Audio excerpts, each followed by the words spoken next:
Welcome. Today we're going to set up a tutoring business form where we're going to collect information about our clients and then also collect payments using the Payable Add-on for Google Forms.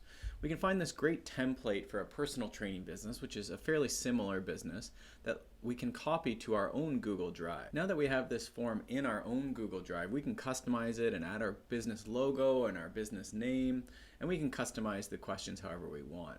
For the sake of this demo, most of the questions are actually pretty good. We'll just change some of these things like exercise mats and the theme heading, the background image, and then also just the name, obviously, of the business. So I've made those tweaks. I changed the business to my business name. I changed the header image just so it's a little more obvious that is a tutoring business. It might be your company logo, and I've changed that mats one over to pens. So hopefully that gives you an idea of how you could set up your form so that you're collecting the money. One of the key features that we really like is this ability to accept subscription payments.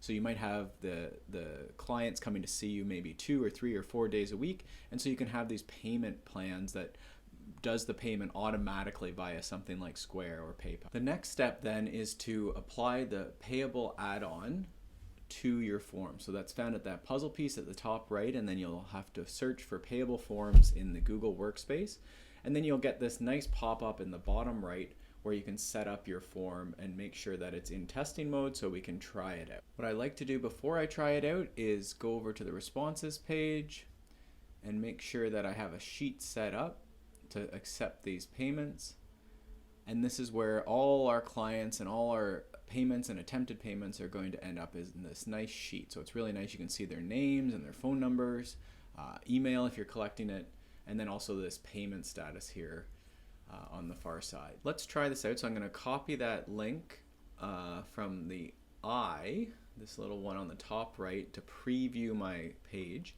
and it's going to come up and look sort of like this, where now we can go and we can enter the info. I entered the info quick, and just to see, you can check your subscription level. You can have them agree to the waiver. You can get your extras.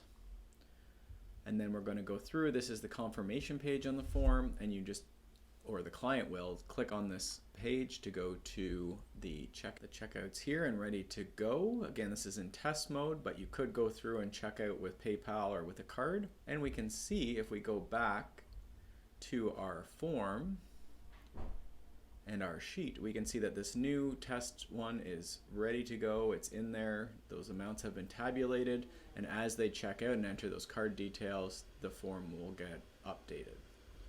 Now once we're ready, we can go to our form and we can switch it over to real money, the green means go, and then we can make sure that we're sending this and saving this link to share it with our clients, whether that's on our website or via email.